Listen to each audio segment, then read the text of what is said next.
السلام علیکم ناظرین، میرا نام اقرا ہے۔ میری عمر 30 سال ہے۔ میری فیملی میں ٹوٹل 3 افراد ہی رہتے تھے، میں، میرا شوہر اور میری ساس۔ شادی کے فوراً بعد ہی میں نے ان دونوں کو سنبھالا تھا، کیونکہ میری ساس میرے شوہر کی پیدائش کے بعد ہی بیوہ ہو گئی تھی۔ اس کے بعد اس نے دوسری شادی نہیں کی تھی۔ میرے شوہر کا نام فیصل ہے۔ میرے شوہر کی عمر 35 سال ہے۔ ہماری رہائش لاہور کی ہے، لیکن میرے شوہر فیصل اسلام آباد میں جاب کرتے ہیں۔ میرے شوہر فیصل اسلام آباد میں 6 ماہ گزارتے ہیں اور 1 ماہ کی چھٹی ہمارے پاس رہتے ہیں۔ میرے 2 بچے تھے، ایک بیٹا اور ایک بیٹی۔ میرا بیٹا بڑا تھا اور اس کی عمر 4 سال تھی اور بیٹی کی عمر ابھی 1.5 سال ہی تھی۔ میری بہن کرن بھی ہمارے ساتھ ہی رہتی تھی۔ اس کا گھر ہم سے 2-3 گھر چھوڑ کر ہی تھا۔ میری بہن کرن کے حالات تھوڑے خراب تھے اور وہ میرے سے بڑی تھی۔ میری بہن کرن کی عمر 50 سال تھی اور وہ ہم ایک ہی گلی میں رہتے تھے۔ میری بہن کرن کے شوہر بھی اس دنیا میں نہیں تھے۔ ان کے 2 بیٹے تھے۔ چھوٹا بیٹا ماجد 10 سال کا تھا اور بڑا بیٹا ساجد 15 سال کا تھا۔ ساجد ابھی بے روزگار ہی تھا اور میری بہن لوگوں کے گھروں میں کام کاج کر کے دونوں بیٹوں کا پیٹ پالتی تھی۔ لیکن اب میری بہن سے کام نہیں ہوتا تھا، اس لیے میں نے اس کو گھر میں سکون کرنے کے لیے بول دیا تھا اور کہا تھا کہ تم ساجد کو کسی کام کے لیے بھیجو۔ ہم ان سے کافی سٹرونگ تھے اور میرے شوہر کی اسلام آباد میں کافی اچھی سیلری تھی۔ ہماری کچھ دکانیں بھی تھیں جس سے ہمیں اچھا کرایہ بھی آتا تھا اور ہم کھاتے پیتے گھرانے سے تھے۔ اس لیے میں نے اپنے شوہر سے بات کر کے اپنے بھانجے ساجد کو گھر میں ہی ملازمت پر رکھ لیا تھا۔ وہ گھر کا سودا سلف لا دیتا اور گھر کے تھوڑے بہت کام کاج نپٹا دیتا۔ میں اب اسے 20,000 ایک منتھ کا دینے لگی تھی اور اپنی بہن کو سپورٹ کرنے لگی تھی۔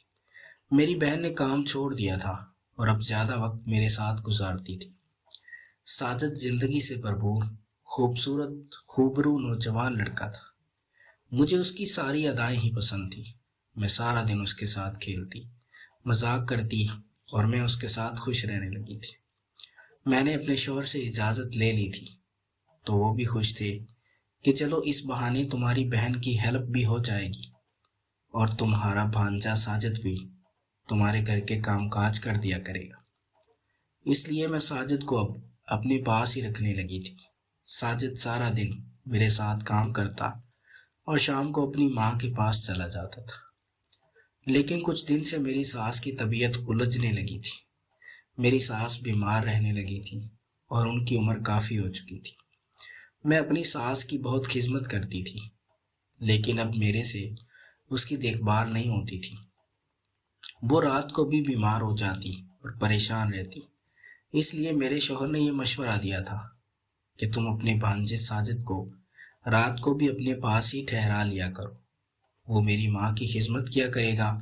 میں نے بھی اس کی بات مان لی تھی اور ساجد کو بول دیا تھا۔ اپنی بہن کو بھی کہہ دیا تھا کہ اب ساجد رات کو بھی روز میرے پاس ہی رکا کرے گا۔ میری بہن بھی اس بات کے لیے مان گئی تھی۔ اب ساجد رات کو بھی میرے پاس ہی رکتا، میرے ساتھ کافی ہنسی مذاق کرتا، میری ساس کی بھی خدمت کرتا۔ ساجد جب بھی کمرے میں آتا میں دوپٹے کے بغیر لیٹی ہوتی اور آرام کر رہی ہوتی۔ ساجد میرے سارے نصیب و فراز دیکھتا اور خراب ہونے لگا تھا۔ مجھے وہ پہلے سے ہی پسند تھا اور وہ دکھتا بھی خوبصورت تھا اور اس میں ایک بھرپور مرد والی ادائیں بھی تھی، اس لیے میں اس کو شروع سے ہی پسند کرتی تھی۔ لیکن میں رشتے کے تقدس کو سمجھتے ہوئے ساجد کے بارے میں برا نہیں سوچتی تھی۔ لیکن اب ساجد خود میرے قریب آنے لگا تھا اور میری اداؤں کو دیکھ کر خود کو سنبھال نہیں پاتا تھا، اس لیے میں بھی اس کو موقع دینے چاہتی تھی، کیونکہ میری بھی یہ تمنا تھی اور میں بھی اس کے لیے کافی طلبگار تھی، کیونکہ میرے شوہر تو اسلام آباد میں ہوتے تھے اور وہ 6 ماہ بعد ہی 1 ماہ کی چھٹی گھر آتے تھے اور 6 ماہ میرے سے گزارا نہیں ہوتا تھا۔ اس لیے میں نے ساجد کو چن لیا تھا اور اس کے ساتھ وہ سب کچھ کرنے کے لیے تیار ہو گئی تھی، لیکن ابھی مجھے ساجد کو اس راستے پر لے کر آنا تھا۔ ساجد شام کو 10 بجے تک میری ساس کی خدمت کرتا اور پھر علیحدہ کمرے میں جا کر سو جاتا۔ وہ کافی دیر میرے پاس بیٹھا رہتا اور گپ شپ لگاتا۔ رات کو 10-11 بجے اٹھ کر اپنے کمرے میں جاتا اور سو جاتا۔ میں اس کو خود ہی بول دیتی کہ جاؤ اب باتیں مت کرو، اپنے کمرے میں جا کر سو جاؤ۔ لیکن اب مجھے ساجد بہت خوبصورت نظر آنے لگا تھا اور میں خود اس پر فدا ہو گئی تھی، دل ہار بیٹھی تھی اور اس سے خواہش کو پورا کرنا چاہتی تھی۔ اس لیے میں ساجد کو مشورہ دینے لگی تھی کہ تم میرے ہی کمرے میں سو جایا کرو، لیکن ساجد منع کرنے لگا تھا اور کہنے لگا تھا اگر امی کو پتہ چل گیا کہ تم مجھے اپنے ساتھ سلاتی ہو تو امی مجھے بہت مارے گی، اس لیے میں الگ کمرے میں سو جاؤں گا۔ تو میں نے بھی اپنی روٹین بدل دی تھی اور اب میں رات کو 11 بجے ساجد کے کمرے میں چلی جاتی اور اس سے گپ شپ لگاتی اور اسے قائل کرنے کی کوشش کرتی کہ وہ میرے ساتھ کام کر کے مجھے سکون پہنچائے۔ ایک دن میں نے ساجد کو وہ غلط فلمیں دیکھتے پکڑ لیا تھا۔ جب میں نے پکڑ لیا تو ساجد شرمندہ ہونے لگا تھا اور میری منت کرنے لگا تھا کہ خالہ امی کو مت بتانا ورنہ وہ مجھے بہت مارے گی۔ میں نے ساجد کو بول دیا تھا کہ اگر یہی کام تم میرے ساتھ کرو گے تو میں کسی کو نہیں بتاؤں گی اور تمہاری تمنا بھی پوری ہو جائے گی اور میری بھی خواہش پوری ہو جائے گی۔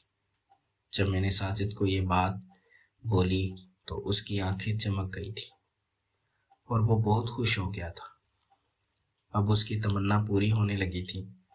وہ میرے ساتھ کبڈی کھیلنے کے لیے راضی ہو گیا تھا اور میرے ساتھ کرنے لگا تھا۔ ساجد نے اپنا کیلا میری چڑیا میں ڈالا تو مجھے کافی راحت ملنے لگی تھی اور سکون آ گیا تھا۔ میں اس کے ساتھ بہت خوش ہو گئی تھی اور میری گھر میں ہی چاندی ہو گئی تھی۔ ساجد نے مجھے بھرپور توجہ دے کر محبت دی تھی اور مطمئن کر دیا تھا۔ اب جب بھی میرا دل کرتا میں رات کو 11-12 بجے ساجد کے کمرے میں چلی جاتی اور اسے کبڈی کھیل کر سکون لے لیتی تھی۔ میری ساس اور میری بہن اس بات سے بالکل انجان تھی کہ میں ساجد کے ساتھ کون سا کھیل کھیل رہی ہوں، لیکن میں خوش تھی اور اپنی خواہش کو پورا کر رہی تھی۔ ساجد بھی اب مجھے بھرپور توجہ دیتا اور پہلے سے زیادہ مجھے توجہ دیتا تھا۔ وہ میرے لیے ہر وقت حاضر رہتا اور میری تمنا کو دیکھتا۔ ناظرین، اگر آپ کو یہ کہانی پسند آئی ہو تو ہماری ویڈیو کو لائک کر دیں۔ بہت بہت شکریہ۔